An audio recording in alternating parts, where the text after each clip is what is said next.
Hey everyone, Shibata Vs here and welcome back to another episode of our SWE Universe Mode. We are back tonight for our next episode of Adrenaline. And we've got some cracking matches here for you this evening. Got some brand new wrestlers we've just been able to find core-wise as well. So we've seen a few of those tonight as well. So it's going to be a good one.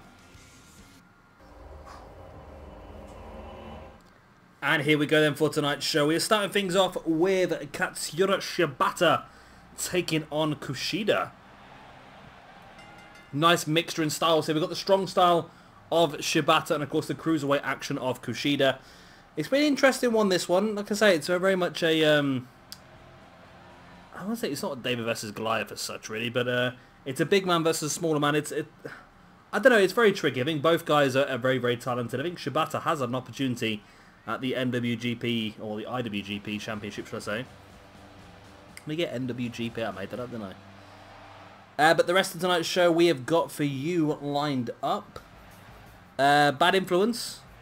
So we've got both members of that stable now. We've got Christopher Daniels and Frankie Kazarian taking on Brian Kendrick and Paul London. We're gonna see King Cuerno taking on Sami Callihan. We have got Oney Lorcan versus Zack Sabre Jr. And our main event this evening is gonna be Samoa Joe versus Low-Ki. So a pretty interesting match lined up. Pretty interesting card line. I can't talk at the moment, am I? I get these nights sometimes where I try and record a video and I just do not have the ability to make the words come out of my mouth that actually are in my head. I don't know where it comes from, but there you go. We have it. What the earth is that sticking out of his crotch? What is going on there? Can anybody else see that? Has he like got a really, really jagged penis there? Wow, that looks rough. What is that? Oh, it's a shame because apart from that, it's a really good core. Oh my word, it's getting more aggressive here. Much more aggressive. What is that? Wow, I am... I don't quite know what to say at this point in time. Oh my god, I can't look at it. I can't look at it directly in the eye. Oh, wow. I've had to turn away. I've got no idea what's going on. Oh, I've looked back. Oh! Well, this should be a fun match. It looks like it's already pretty fun for Kushida. We've had a couple of dark matches here this evening before the show started. We had a six-man tag involving Mustafa Ali, Drew Gulak and Enzo Amore, and they lost against Sami Zayn, Kevin Owens and Jay Lethal. We had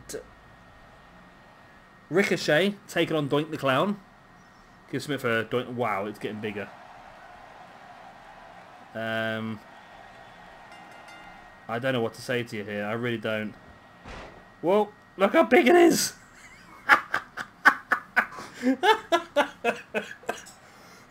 Oh my word.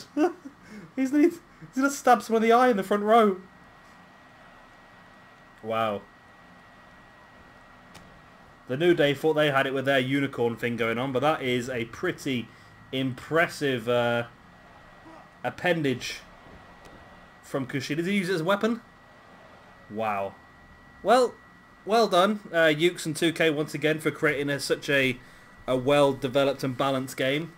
The game's been out now for a good few months, and yet with all the updates that have happened, we're still getting dodgy stuff happening, which is always a must-have with any 2K and Ukes developed game. The last few years, the games have been incredibly iffy. And this one has definitely joined that process of being a very iffy game. Shibata taking Kushida down. But not completely down. Part of him still very much up. Oh, this is just weird. This is really, really weird.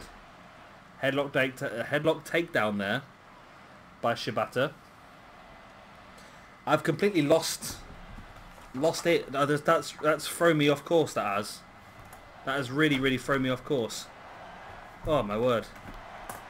The tears in my eyes, I tell you. Tears in my eyes. Jawbreaker there by Kushida, using his impressive member. Whoa! I don't get it. I don't even know what it's supposed to be. That's what stuns me. What is actually sticking out? Is it a tassel? Is it... It looks like they just bugged up the model for the shorts, to be honest. It really does. But I do have a big announcement, actually. A huge announcement. Just before I forget. Tomorrow, we have got ourselves a special. As always. We've got a Adrenaline special.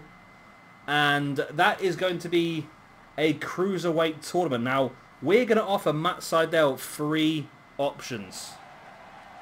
Option A, he can be part of the competition and prove that he is the best Cruiserweight in the brand. Option B, he can have the night off, sit back and watch and defend his championship against the winner.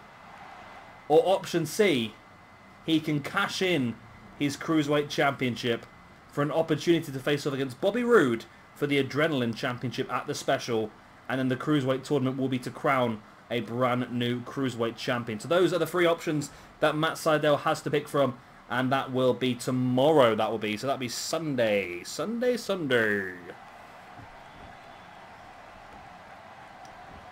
Watch yourself there, Shibata. That's a very pointy edge you've got there playing with.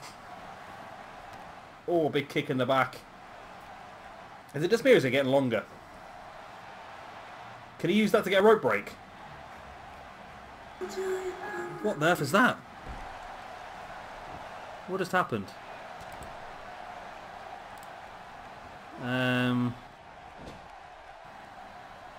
Okay, my computer for some reason just started playing music in the background. I've got no idea where that came from. That is really quite... I've not even got any tabs open. Where's that music come from? I have no idea. God knows, but Kushida's up top. Look at this, a bit high risk and dangerous. It's a diving clothesline, taking Shibata down. The Shibata playing possum. Watch yourself there, mate. Yeah, what is that? What is it? It's just literally coming out of his shorts. I don't even know what...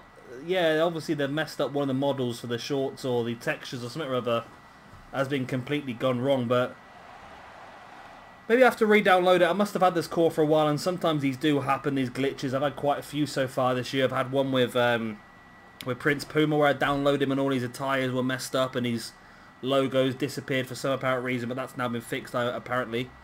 And then we've got this. Kushida now have the same problem, so I'll have to re-download a new one ready for tomorrow's tournament, because I'm sure I'll be part of that.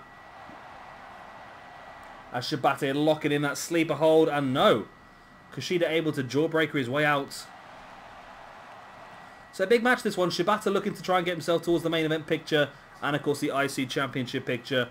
Whereas Kushida wants to try and build momentum.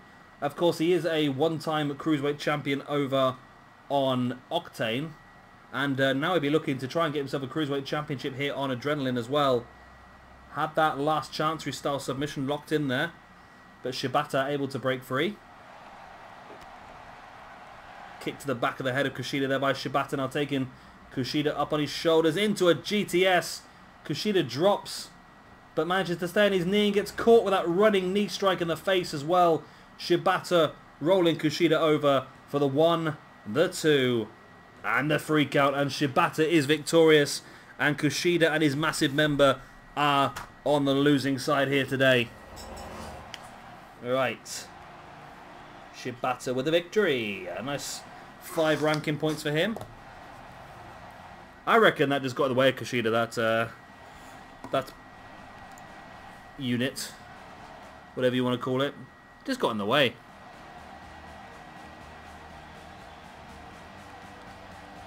It was a good match, actually. Both guys really showed some great offense, but it's just a shame, I suppose, that we had the glitches we did, because if it wasn't for the glitches, it probably maybe could have been a match worth putting onto the best match playlist when we finally get stuff uploaded. I don't know. I don't know.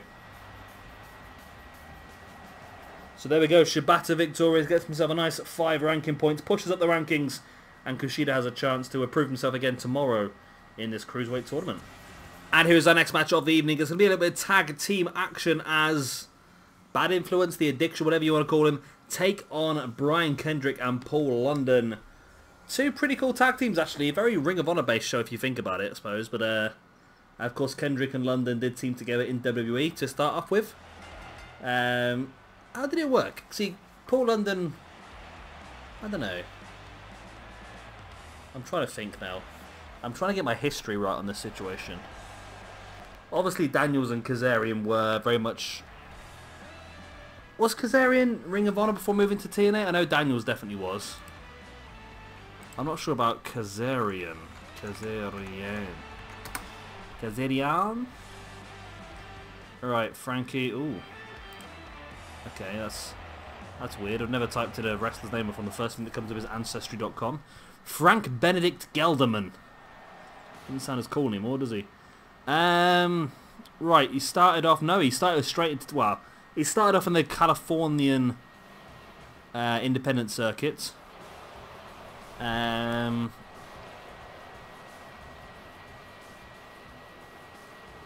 way, what? No.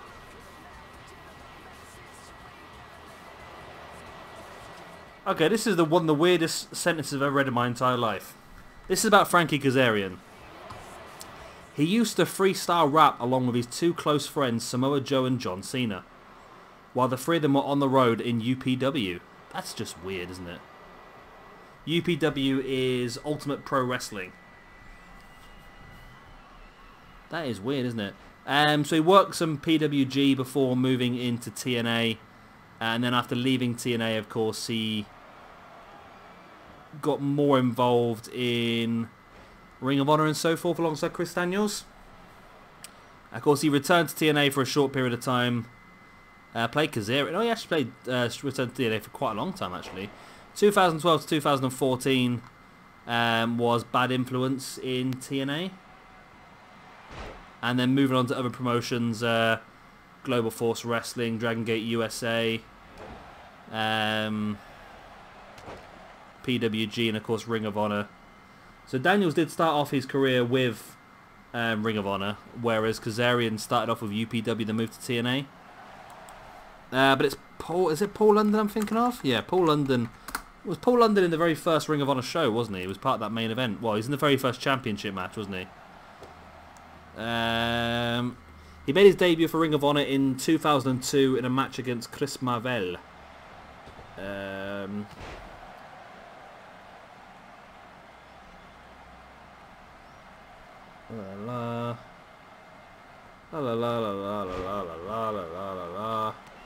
On December 7, 2002, London won a tournament to capture the Ring of Honor #1 Contenders Trophy, guaranteeing him a Ring of Honor Championship, but he lost the match a few weeks later to then champion Xavier. Never heard of Xavier before. London competed...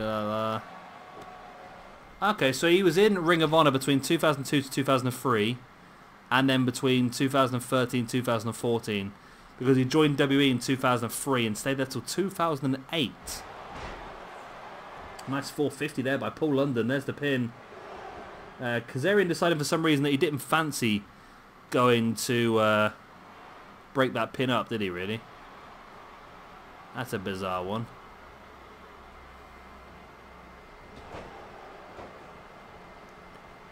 Kendrick and London. There you go. Paul London and Brian Kendrick.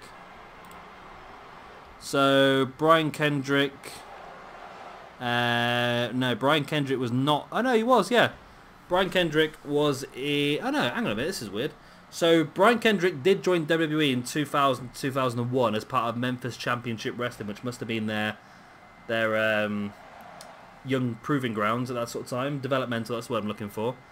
But then left to join Ring of Honor in 2002.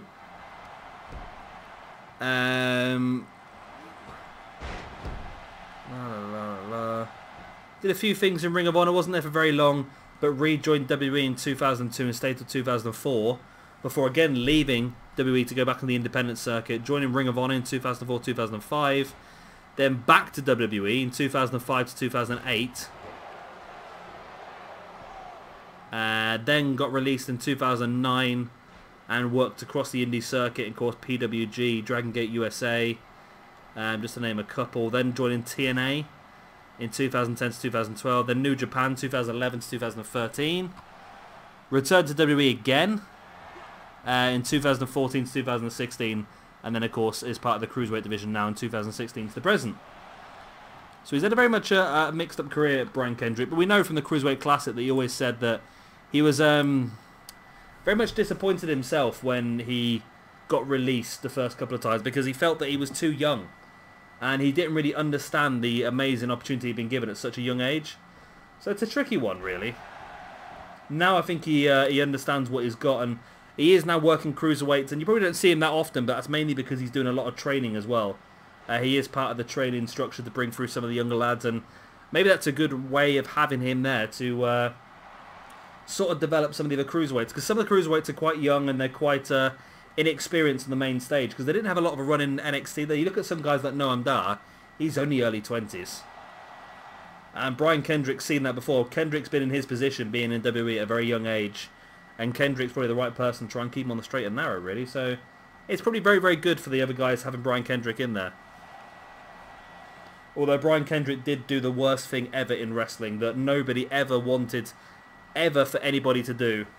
Yes, that's right, he did train Eve Marie, which is a very terrible thing to do. But luckily it didn't last very long. We weren't forced down our throats that badly, were we, I suppose? Due to alcoholism issues, apparently. And depression. So Daniels there taking Paul London off the apron with that right hand. And that is allowing Kazarian a chance to get back up to his feet, which he does. I just feel like this Daniels is a little bit skinny. Or is Daniels that skinny? I'm not quite sure, to be honest. Nice fall-away slam there by Paul London. Quite a loose one. Nice standing moonsault as well. I've actually seen Paul London and Brian Kendrick live. I went to see him again at Southside Wrestling in the UK. They're very, very funny, the two guys together. I remember I think they came out for a tag team match, and I think it was a good 10 minutes before the match got going, because like they both ended up in the crowd. Then by the time one of them got back in the ring, the other one had disappeared. Then the other one to get back in the ring, the first one had disappeared again. It was quite comical, actually. They are very, very good at comedy wrestling. This headbutt there by Brian Kendrick. This match actually going on for quite some time, and it's a good chance here for bad influence while Paul London's down the outside, but Kendrick is in control now, looking for that sliced bread. Summoning the spirit of Eva Marie. Yeah, I felt dirty saying that myself. And I was going to go for that captain's hook. No. He goes for the strong left around hooks. Right on the side of the face of Kazarian, then a boot in the back as well.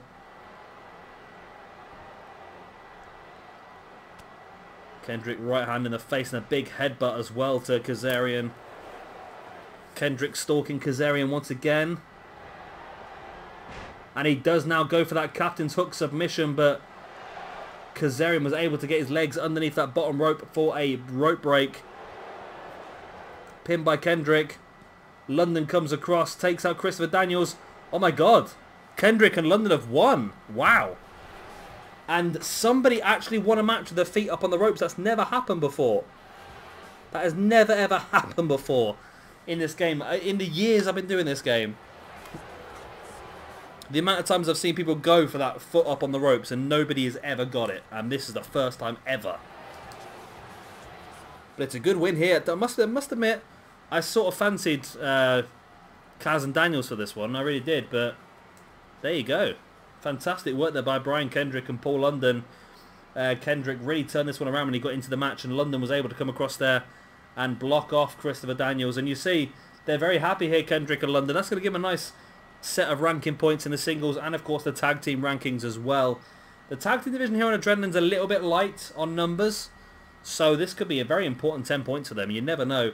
They might be able to force their way into the tag team picture at some point. That'd be interesting. And here is our next match of the evening. I'm not sure how I feel about this one. This Sami Callihan looked pretty good when we downloaded it. Now it looks a little bit rough in this screen, but we'll see what happens. This is King Cuerno versus Sami Callihan. in another important match for rankings. King Cuerno looked fantastic a few weeks ago in a match where he lost to Donovan Dijak. So, okay, we seem to have lost the entrances for this match. Okay. That's interesting, I suppose, if you look at it that way. But we don't have any entrances, so, yeah. I don't know why. It does that sometimes. The game, for some reason, just decides it wants to cut off, and I have no idea why. So this is the attire for Jeremiah Crane, I think it is. And that's the better version, I think. I've looked at quite a few different Sami Callihans, alongside PJ Toby, of course, because this is his brand. And I believe that this was the best Sami Callihan out there. It's not great, but compared to the others, this is like looking into a mirror, looking into a mirror, I suppose.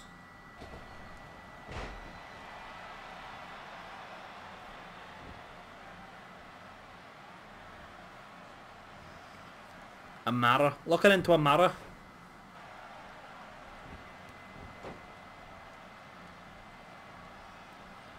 So Cuerno could do with the victory. I really like Cuerno's entrance and his moveset on this game. It is really well made. And Cuerno himself is really, really well made. I really like him, actually. It was one of the guys on Lucha Underground that I never really paid much attention to when Lucha Underground first started up. But as time went on, he really became one of my favourites. And, yeah. I really do like him. It's his dive which is the mess. His dive is the best thing. His dive is insane. Big right hand there by Cuerno, right in the gut of Solomon Crow. Solomon Crow, I always forget what to call him. Solomon Crow, Jeremiah Crane, Sami Callihan. I just get mixed up. It's easy to do, isn't it? Cuerno just staring Crane down, and both guys just staring at each other, actually, before Crane finally gets a right hand.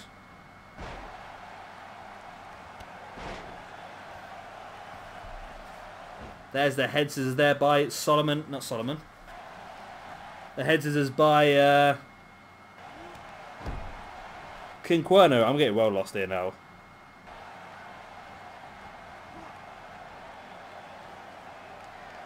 Cuerno now just sort of shouting right in the face of Sami Callihan. Probably not the best idea. Now out on the apron. Oh, drop it into that backdrop. That is the hardest part of the ring.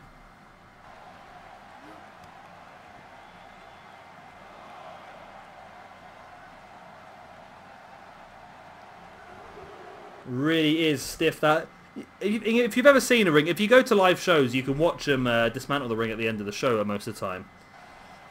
And you'll see that the outside of the ring is a metal frame, and there's wooden planks that run across the middle. So that's why the middle of the ring has got a bit of spring to it, because of those wooden planks.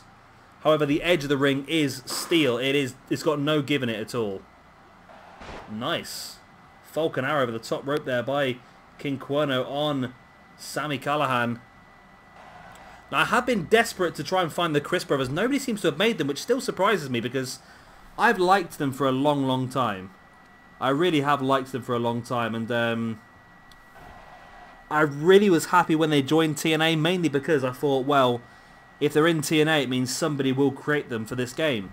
However, still, I think there's only one creation. There's only one creation so far for the Chris brothers, and in fairness, it's nowhere near on par with what we would hope for at this point in time in the game.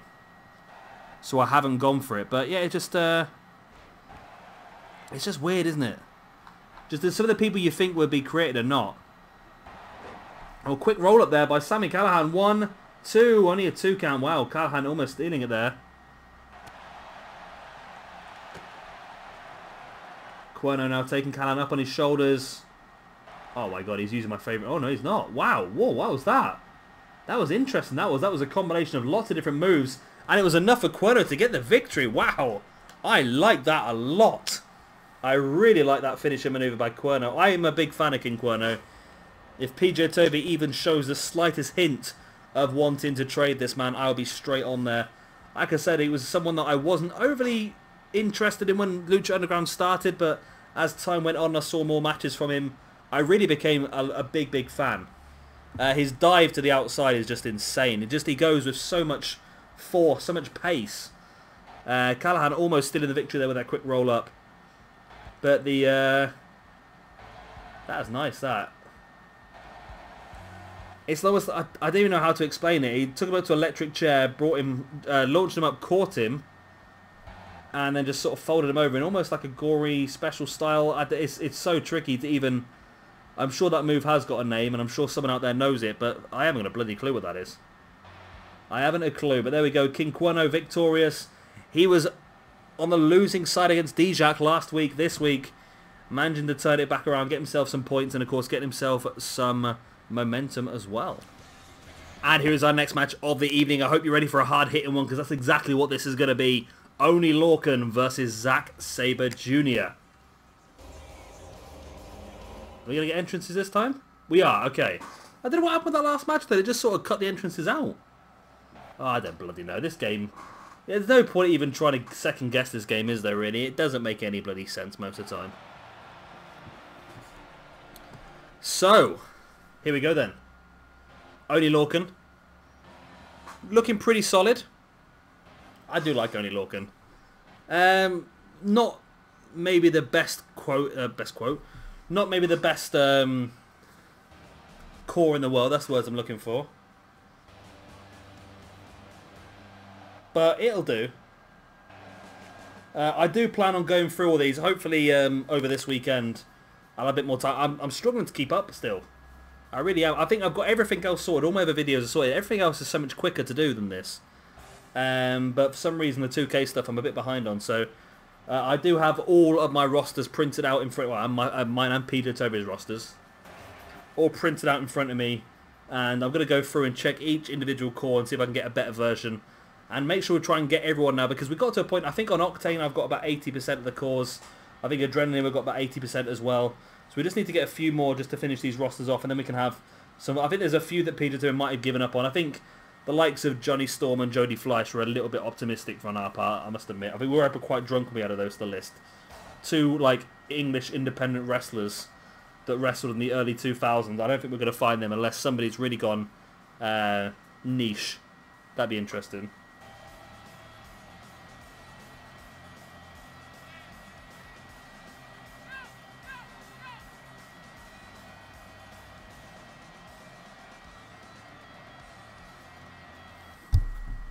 And of course, Zack Sabre Jr., the man, the myth, the legend. I think this is a pretty good core.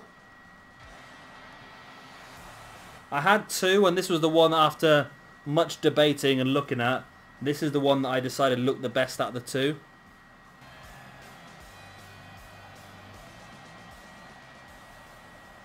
So this should be a pretty stiff, hard-hitting match. Both these guys like to utilise some pretty heavy strikes. The bell goes and we are underway. Zack Sabre Jr., is he like nearly top of the rankings still? Let's get the old rankings up. I've already got them open, that's handy. Zack Sabre Jr. is top of the rankings. Bobby Roode, the world champion, is 4th in the rankings. Shows how, I wouldn't say lucky, but it was sort of a little bit out of the blue for him to win that belt. Nice belly to back slam there by Zack Sabre Jr. Oh, but Zack is being sort of brutalised a bit here by Oney Lorcan. You've got to watch Lorcan because he's brutal. I've seen him bust many a men open in NXT. It makes you wonder what the future is for Oney Lorcan. It looks like they're putting him into a tag team now for a bit, which is interesting. Alongside Danny Burch, which I really like that. I think the little run of Danny Burch versus Oney Lorcan for a short period of time a couple of months ago was one of my favourite mini feuds in NXT. I really like those two together in the ring. They're so solid together, real stiff workers, and now they're working together as a tag team. I think NXT always struggles a little bit for tag teams.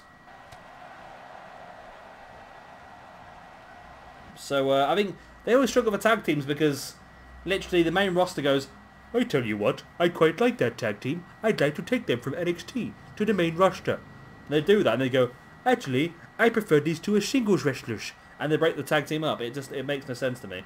I don't know why I did that voice, to be honest. That's the voice of the main roster. I don't know what it means, or I just don't know. I apologise profusely. So Lorcan now dragging Zack middle of the ring in for a pin. One. Only one.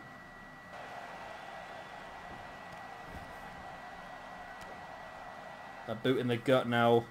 Lorcan bringing Zack back up to but Zack catching Lorcan with an uppercut. That rocked Lorcan, but he's back in control, sending Zack over that top rope. And now bringing him back in the hard way.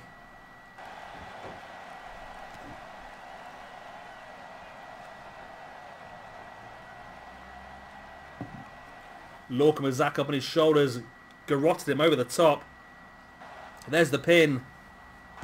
How comes I've got 2 beers? When did that happen?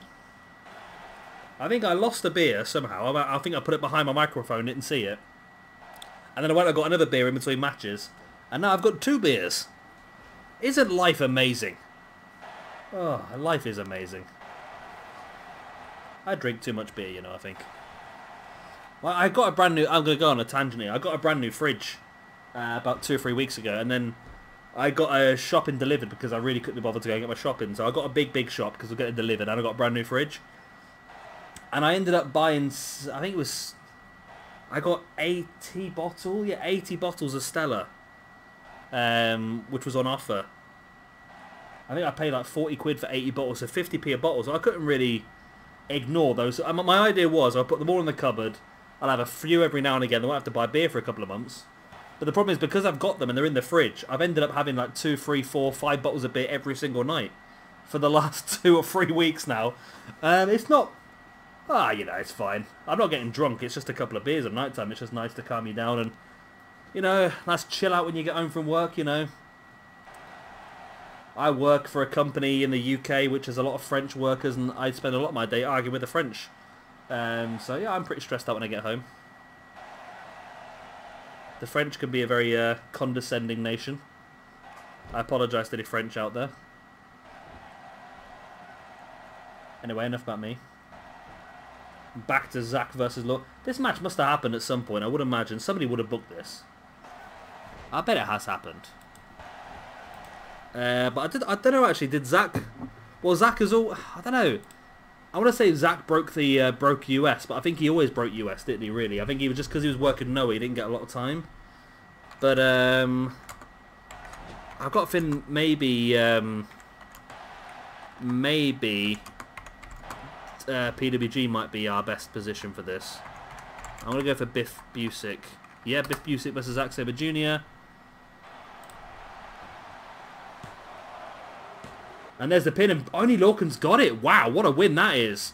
Right, Biff Busick versus Zack Sabre Jr. happened at Evolve 35 on the 14th of September 2014. That is a huge win. Huge win. Wow. Zack is top of the rankings. He's just been defeated here by Oney Lorcan. And Zack with a handshake. A great bit of respect being shown here by these two. PJ Toby, man, you've just seen somebody defeat the highest ranked man in your roster. Is Oney Lorcan going to gain something from this? He deserves it, doesn't he, really? And I will say, I have amended the ranking. I have amended the ratings. And Zack is one of the highest rated guys on Adrenaline, whereas Biff Busick, or Oney Lorcan, shall I say, is not at that top level. He's at the sort of middle, higher middle area. So this is a big win for him. This could really push him forward. How does he get a big victory over the man top of our rankings and end up going down in the singles championship rankings? How does that work? How does that work? And Zack Sabre Jr. apparently is not part of this brand, which is always useful. But there we go. What a win that is for Oney Lorcan. Main event time. And here we go for the match we have all been waiting for all evening. Now this is a real old school Ring of Honor style match, this one. Low-Ki versus Samoa Joe. I say old school Ring of Honor, also old school X Division TNA as well, I suppose if you look at it that way. But this should be an absolute cracker. Finally, after 3 years, we've been able to find a Low-Ki which is half decent. Don't get me wrong, it's not fantastic. You can still see the face scan, which is never a great situation. But still, it actually looks like him, which is good. The face scan, it's not that bad. It's not quite as bad as the... it's actually... Yeah, from this distance it's not great because you can see the line directly around his face. They need to add something in that allows you to sort of balance the skin colour. Or copy the skin colour. Like, you know, like you have in like Paint where you've got the little Microsoft Paint. Is it the same tattoo as Austin Aries? Is that the same, you know, like a Microsoft Paint, you've got the little pipette. And you can click on any shade in the picture and it gives you the same colour on your brush. That's what you need to have in the core screen. I want to be able to pipette the face scan and then use that colour of skin across the rest of the body. That would be pretty good.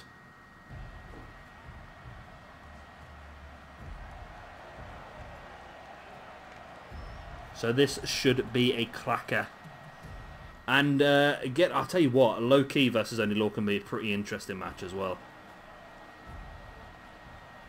That'd be a very interesting match.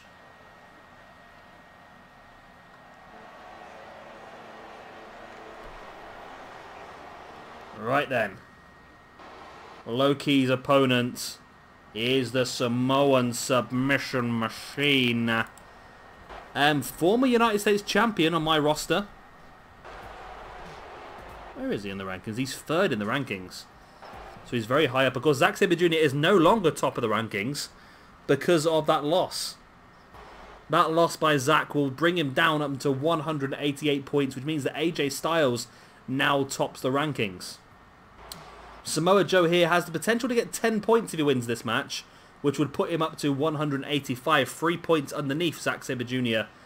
and 5 points underneath 5 points under AJ Styles, who will be top.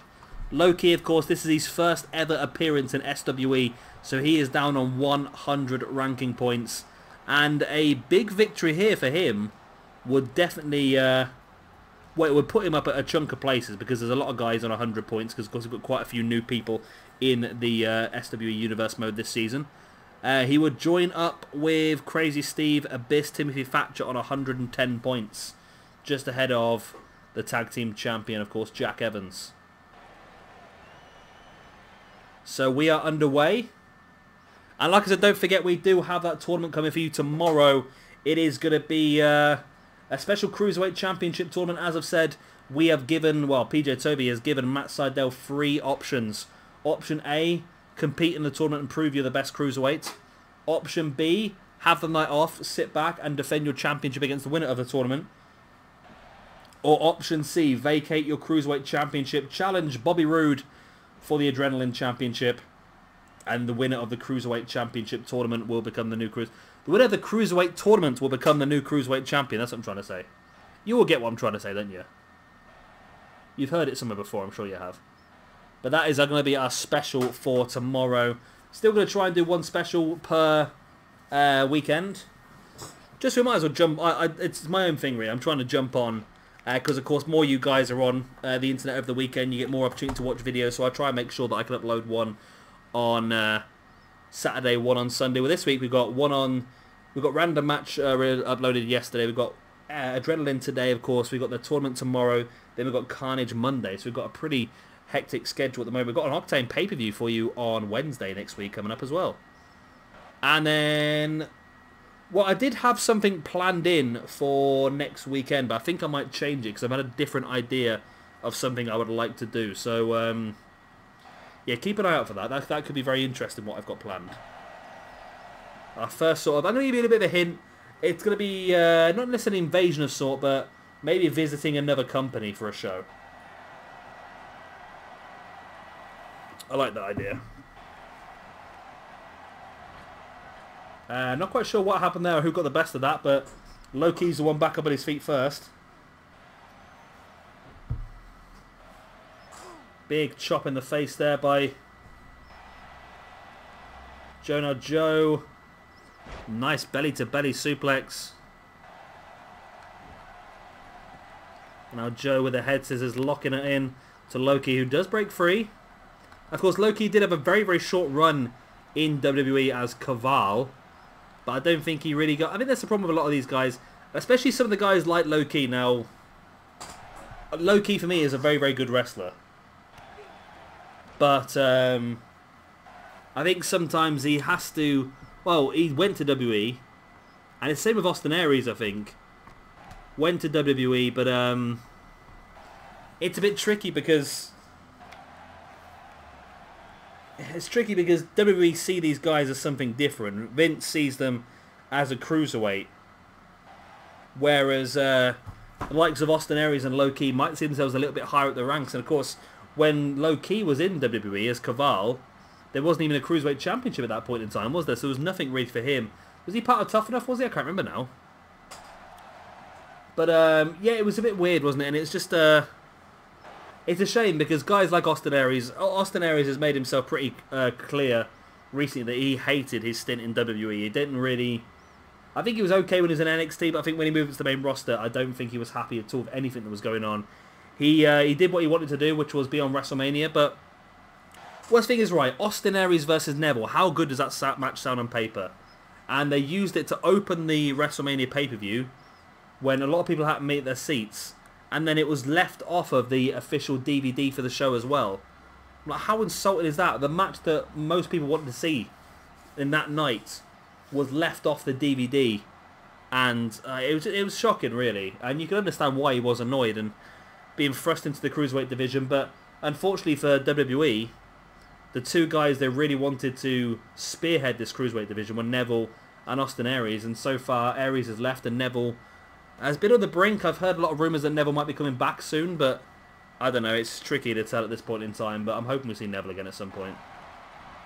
Nice SDO takedown there by Samoa Joe on Low Ki, now dragging Ki away from the ropes. Rolls him over into the pin. It's only a 1 count though. Low Ki able to kick out.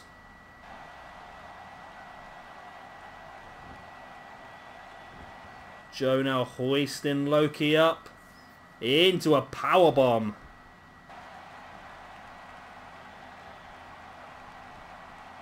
And Joe now rolling Low Ki over into a Boston Crab submission. Low Ki crawling towards the ropes and does manage to make it there, but didn't even go for the rope break. He went for the breakout instead. There's the pin. Only a 1 count.